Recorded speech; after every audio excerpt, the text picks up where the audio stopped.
la charla consistente en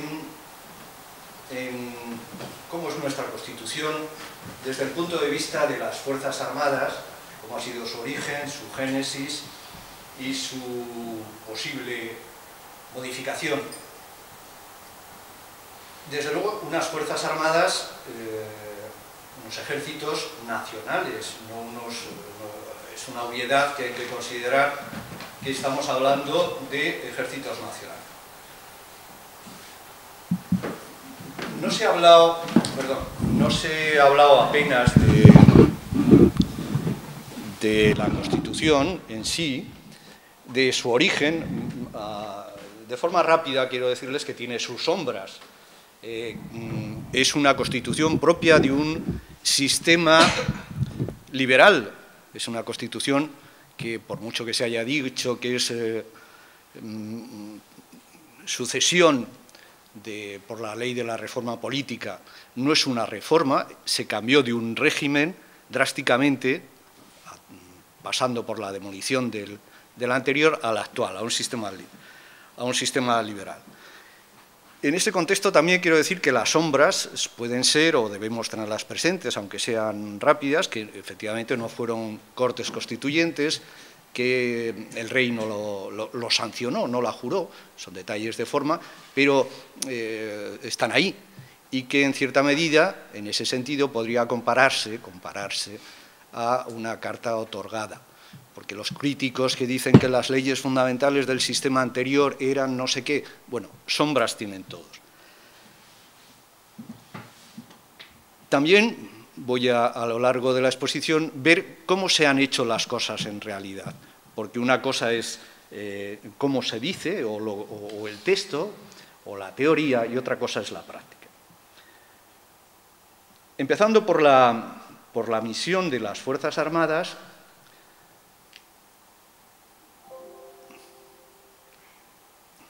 Empezando por la misión de las Fuerzas Armadas, punto por punto de ellas, hablaremos de, si son unas Fuerzas Armadas que tienen como misión defender a España, habrá que ver cómo definen esa España, qué es España, cuál es la composición de esas Fuerzas Armadas, definiciones anteriores de otras constituciones, qué posibles amenazas, de qué enemigos hay que defender a España, y concretamente el último párrafo, que es la defensa del ordenamiento constitucional.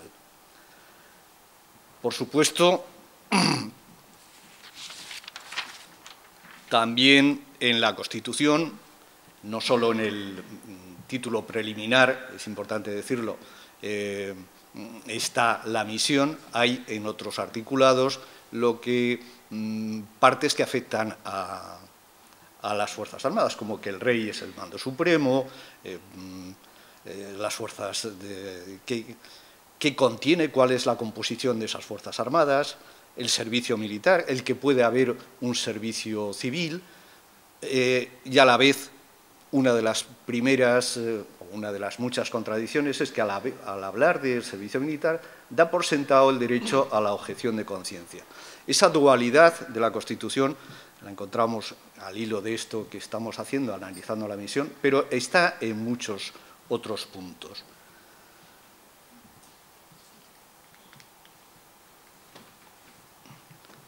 ¿Qué es España?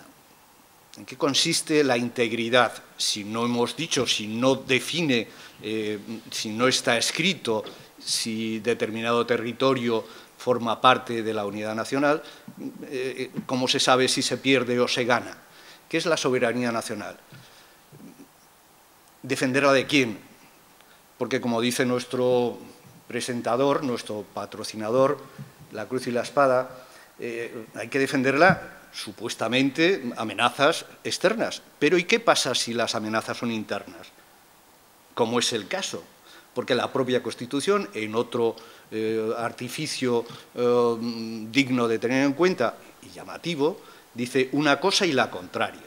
Habla de nacionalidad, de la nación española, es la única vez que lo cita en el artículo 2, en el título preliminar, patria común e indivisible, y a continuación, ni siquiera reconocido, a continuación reconoce y garantiza las nacionalidades, concepto nuevo en las constituciones, en la nuestra, por supuesto, y claramente peligroso. Entonces, estamos ante esa misión que vemos que ya nos plantea graves problemas. Composición de los ejércitos, empecemos por ello. Dice el artículo 2, título preliminar, luego incidiré un poco en esa primera parte, en esa preeminencia, que los ejércitos, las Fuerzas Armadas, lo componen el ejército de tierra, el de mar y el de aire. Y no mienta en ese párrafo a las fuerzas de orden público. Se ha caído con relación a la orgánica anterior las fuerzas y cuerpos de seguridad del Estado. Antes las Fuerzas Armadas eran la Guardia Civil también y la Policía Armada.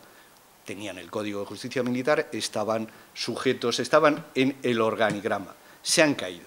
Bueno, pues la primera consideración es que eso estaba pactado desde antes de que se debata la Constitución. En los pactos de la Moncloa, que no solo eran económicos, tocaron muchísimos puntos. Uno de ellos es este, que las fuerzas y cuerpos de seguridad, las fuerzas de orden público, la Guardia Civil y la Policía van a tener un mando civil del Ministerio de Interior. Y entonces no amarran demasiado bien, pero ya dejan que la Guardia Civil sí dependerá militarmente, y así queda de momento.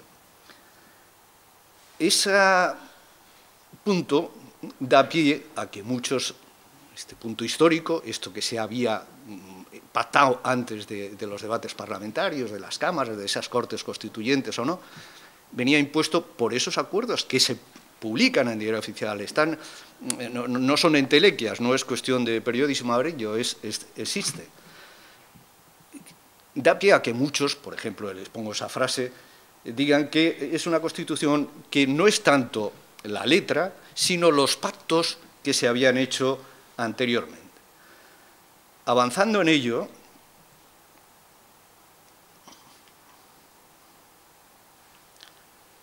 luego veremos que no solo es los pactos de la Moncloa, es que ha habido otras injerencias precisamente externas o con un componente externo importante. ¿Qué otras definiciones o qué definiciones hay en las constituciones anteriores? Hemos hablado de defensa contra posibles enemigos interiores. ¿Eso ha existido en otras constituciones? Pues en la primera sí. Llamativamente, la PEPA, la de 1808, es francamente superior en varios contextos a las que le siguen. La definición de España es muy buena.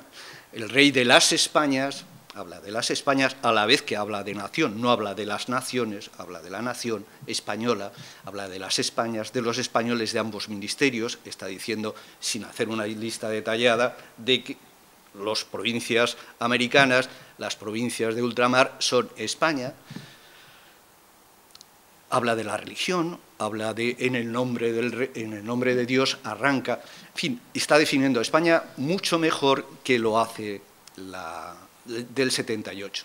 Y en el orden de misión de las Fuerzas Armadas hace esa mención al orden interior y también crea una figura curiosa para contrarrestar. Las constituciones, como la ley tiene muchas veces la trampa, las constituciones también. Aquella constitución habla de milicias nacionales que de alguna forma contrarrestan, es el poder político el que tiene un mando sobre fuerzas armadas provinciales y a lo largo del siglo XIX va a haber esa lucha entre el ejército regular y las milicias provinciales.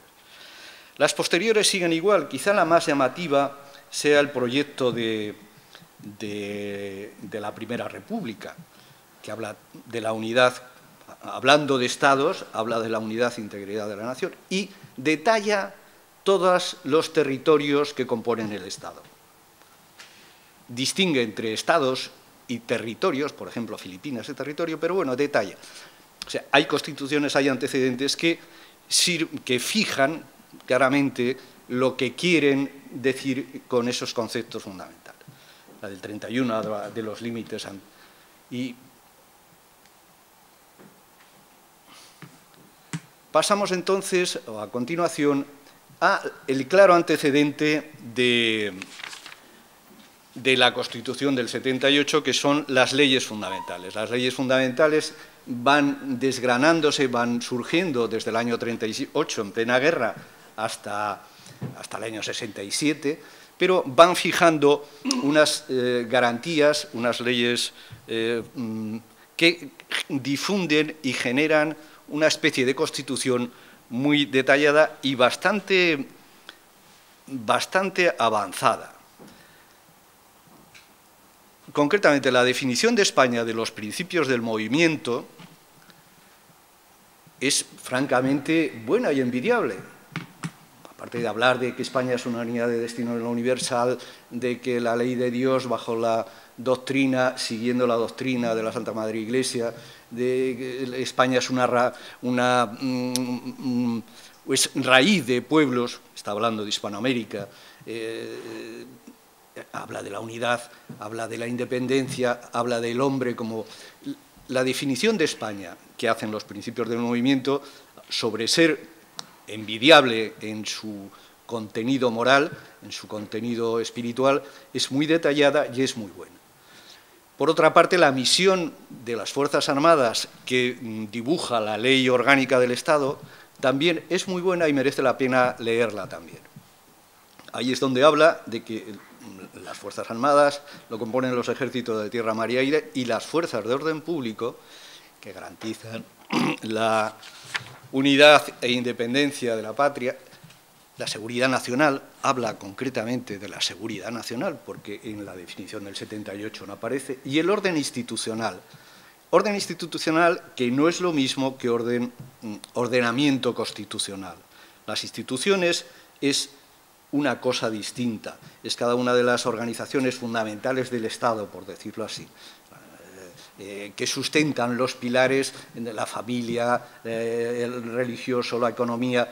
Estamos hablando de entidades superiores, no solo de la monarquía, no solo del ordenamiento constitucional, está hablando de eso, los pilares de la sociedad.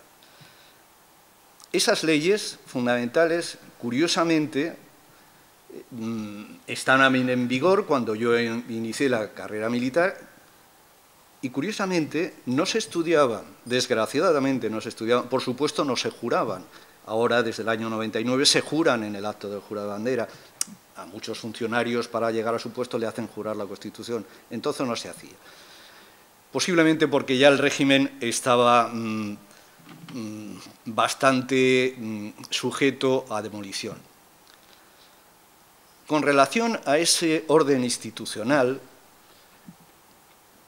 para muchos, bueno, en aquella época hay estudios, la función de los ejércitos, la función de ejército como institución, incluso como institución política, no solo las Cortes, sino como garante político de la seguridad y del orden interno, estaba escrito en tres posturas, en tres tomas de posición. Una posición expectante de seguir el desarrollo nacional, una posición como grupo de presión, si la sociedad, el Estado se descompone, hace llamadas de atención para que esos malos pasos se corrijan, y como ejército al poder, como último factor corrector de una situación. Eso se contemplaba entonces y sigue siendo verdad, al menos empírica, en la mayoría de las naciones. Entonces, ese defender la unidad, la integridad y la independencia del orden institucional es lo que la Constitución de las leyes fundamentales tenían en cuenta. En cuanto a amenazas, ¿amenazas de quién? Desde luego las amenazas externas son carísimos, es la historia. Por hacer un resumen, y citando a Fernando Olivier, un diplomático, no solo las guerras, no solo nuestra decadencia empieza con los secesionismos interiores, porque no solo es que el agresor te invada y te quite una parte de tu territorio o es que muchas veces la agresión no es así, pero no es así desde hace mucho tiempo, desde la independencia de Portugal o desde el intento de independencia de Cataluña. No ha sido así en Hispanoamérica ni en Filipinas. Dice Fernando Olivier, por citar. Inglaterra, en 11 guerras durante 3 siglos, no consiguió derribar el Imperio Español. Pero en 17 años, después de la Guerra de la Independencia, aquello se cayó. Lo consiguió, dice el diplomático, por la diplomacia. No es así, por la diplomacia y por la agresión indirecta, por la masonería, por sociedades secretas, por ayudas físicas. Entonces, esa visión de la amenaza externa está clara. He hablado de la Guerra de la Independencia y es claro que la Guerra de la Independencia trae un tremendo resquebrajamiento de España por los hijos de la Revolución Francesa, que nos invaden por un lado, y por los hijos de la Revolución Inglesa, que nos ayudan. Nos ayudan siendo el caudillo de los ejércitos nacionales un inglés, nos ayudan llevándonos a donde ellos quieren en gran medida. Bueno, pues esas agresiones externas apoyadas en enemigos internos, fortaleciendo con dinero, con armas, con 1000 formas a las disensiones internas, existen. O sea, el ataque a la unidad de España, a la existencia de España, es antiguo. En épocas más recientes tenemos que desde el año 1923, aproximadamente, 23 al 33, aparece el término Galeusca. Galeusca, que es Galicia, Euskadi y Cataluña. Y luego en el 30 y tantos. Para seguir, después de la guerra, en ese mismo término, en esa misma acepción, fomentado por la agrupación masónica internacional. Esos hechos documentados, que están con declaraciones públicas, con escritos públicos de contactos de alianzas, triple alianzas por Galicia, por Vascongadas, por Cataluña, están ahí, están adelante, y ese apoyo encubierto externo por sociedades secretas también está. Últimamente, durante la Segunda Guerra Mundial, el blando anglosajón tuvo en el punto de mira crear también una secesión en Canarias. Y a partir de ahí, y hasta nuestros días, de alguna forma, Galeusca se escribe de las dos formas, con K de Euskadi y con K de Canarias. Bueno, no solo son esos movimientos. He puesto, eso está un poco de acorde con esas tendencias de mundializadoras, de romper no solo el altar, sino el Estado. Se acabó con las monarquías, pero se está tratando en gran medida de trocear los estados. Esa Europa de los pueblos, esa Europa de las regiones, en cualquier caso, buscan esa disgregación de las naciones para dominarlas mejor. En ese contexto pongo ese otro, eso es un meme de los que circula por ahí, porque recientemente se celebró un aniversario, el aniversario de los que habían estado en Fuerteventura, después de haber ido al contubernio de Múnich, extrañados. Bueno, pues en la prensa parece que ellos mismos dicen que la CIA apoyaba ese movimiento que hubo en Múnich, el famoso contubernio, para cambiar España. Múnich, pues Múnich no lo dicen solo estos señores en un periódico, no es una noticia amarilla. En el diario de sesiones del Congreso aparece. Hay dos senadores, Villarregui, de Demócrata Cristiana, y González Seara, que lo dicen, hablan. No podemos cambiar el término de nacionalidades, hablando, porque es un compromiso que se adquirió en Múnich. Bueno, está recogido, se puede ver en Internet, buscando en el diario de sesiones, en la fecha es. Tierno Galván, en esos debates, también dice lo mismo implícitamente, aunque él busca la responsabilidad de ese pacto que no se puede cambiar a la plata junta, a la izquierda, PSOE comunista. Pues también está recogido. Mientras había estas discusiones, dos de los padres de la Constitución, Roca, separatista, y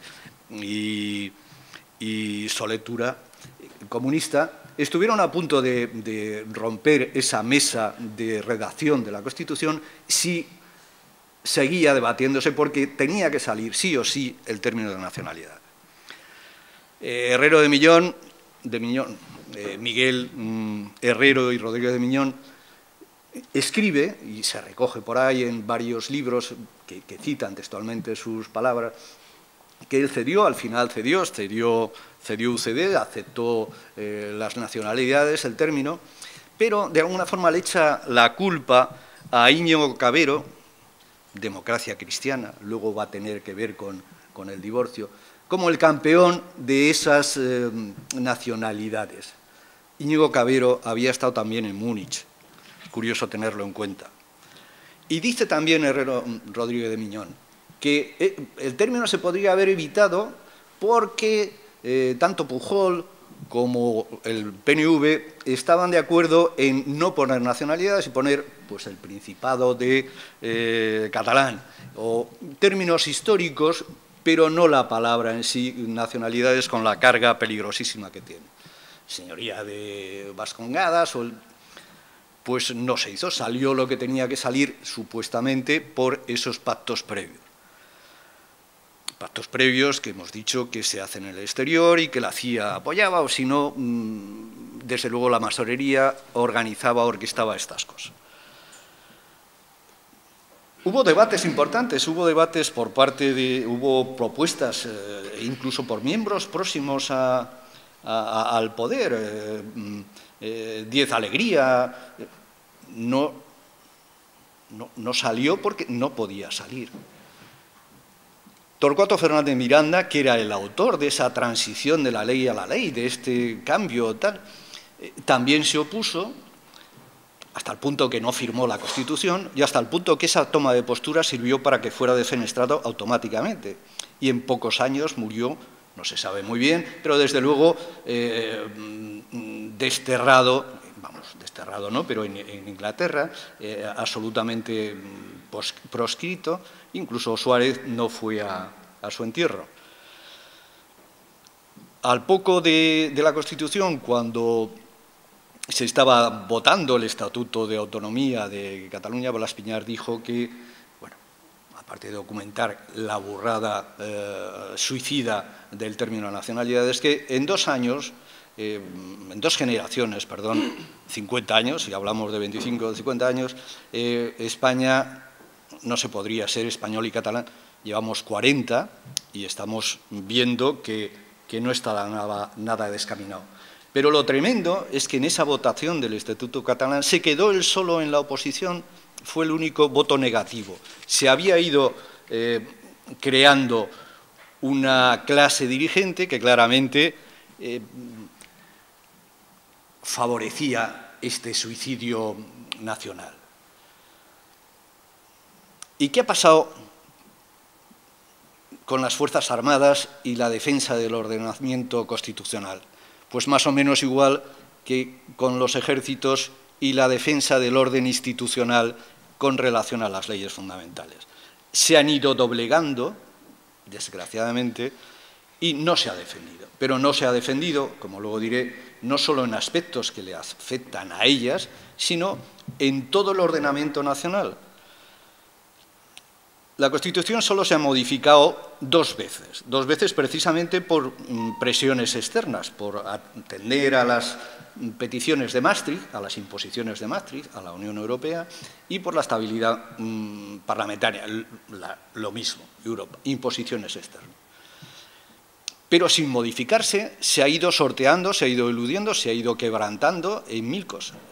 El Poder Judicial, hemos dicho, sabemos que está boicoteado al nombrar a sus miembros el Congreso y el Senado, los políticos. El derecho a la vida, que reconoce la Constitución, entre otros muchos derechos, pues está burlado, está con el aborto. Pero no solo con el aborto, con la pena de muerte. La pena de muerte, que era para los casos, las leyes militares en tiempo de guerra, se ha quitado sin quitarlo de la Constitución. Entre que se escribe de aquellas maneras y entre que el político, cuando quiere, no se pliega a lo escrito, así estamos. Pero pasa con la libertad de expresión, que ahora puede ser, y sobre todo mañana puede ser delito, cualquiera de las cosas que piense, en la igualdad entre hombres y mujeres, en la igualdad entre ciudadanos, en que haya autonomías de primera y de segunda, en que se dé la nacionalidad a extranjeros, bien sean judíos porque son sefarditas o bien sean brigadistas internacionales, pero no los miembros de la Legión Cóndor, se ha ido cercenando, se ha ido cambiando. Es en gran medida un queso de Gruyère donde por los agujeros que tenía o por los que le han hecho se ha ido vaciando. También se ha cedido gravemente soberanía a Bruselas, como hemos dicho, en esas cuestiones de la deuda, pero toneladas de soberanía, como recogen alguna frase, hemos ido cediendo nuestra normativa a esa externa y a la OTAN. El artículo, la misión de las Fuerzas Armadas tendría que haberse modificado en el sentido que es defender la soberanía nacional y atender a los compromisos internacionales, porque es que el Tratado de Washington, la OTAN, nos impone ir al exterior, a luchas, a guerras, y digo guerras y me da pie a pasar a lo siguiente. Guerras, aunque no se firmen, pero son guerras.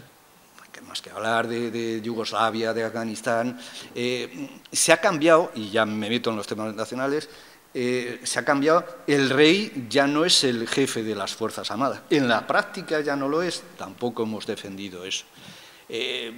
Se ha cambiado la orgánica, ahora hay una unidad militar de emergencias que no está en la Constitución, es como un ejército aparte, hay unos cuerpos comunes que no están en la Constitución y hemos perdido en el tema de la OTAN y en Bruselas la defensa de la soberanía nacional, la defensa de Ceuta, de Melilla, ni en el Tratado de Lisboa, ni en la Constitución Europea, ni en el Tratado de Washington, la OTAN, está incluido Ceuta-Melilla. Estamos haciendo aguas por todos los sitios. Lo digo como institución, esa defensa constitucional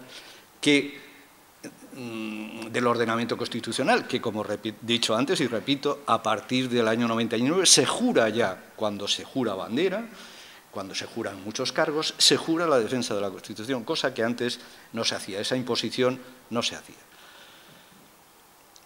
Propuestas, paso a las... Habría que defender una enmienda a la mayor. Fundamentalmente la Constitución es la constitución de un régimen y si no se cambia el régimen, esa constitución o la que venga no va a ser sustancialmente distinta. Habría que cambiar el régimen. Los problemas que tiene España no se solventan solo con el cambio de constitución, el maniqueo, seguramente, cambio de constitución, como se hizo en la anterior, de aquellas maneras, de aquellos pactos, y luego con hechos consumados distintos. Pero, centrándome en las reformas para unas Fuerzas Armadas, tendrían que estar blindadas en esa labor, en esa entidad de institución. No pueden estar indefensas y relegadas a un plano posterior, porque si, como dice el sentido común, y se escribió en tiempos, van a ser los garantes de la nación, no solo para afuera, sino si el poder cae en la calle, las revoluciones internas caen que no estamos hablando de cosas tan raras. Esas Fuerzas Armadas tienen que estar fortalecidas, protegidas, tienen que tener autonomía militar. Autonomía militar es que, sin haberse cambiado, se ha vaciado el contenido de las Fuerzas Armadas. Los consejos superiores del Ejército ya no eligen a los mejores. Proponen, pero el ministro elige a quien sea. Con lo cual, la institución no elige a los mejores. Los médicos de esa sociedad médica no son los mejores, son los que mejor caen. Contrasentido estamos.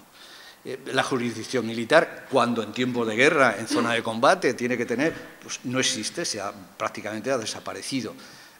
Estamos, pues, en la Policía Militar, la Guardia Civil prácticamente ya se ha pasado toda, salvo en régimen disciplinario, a la parte civil.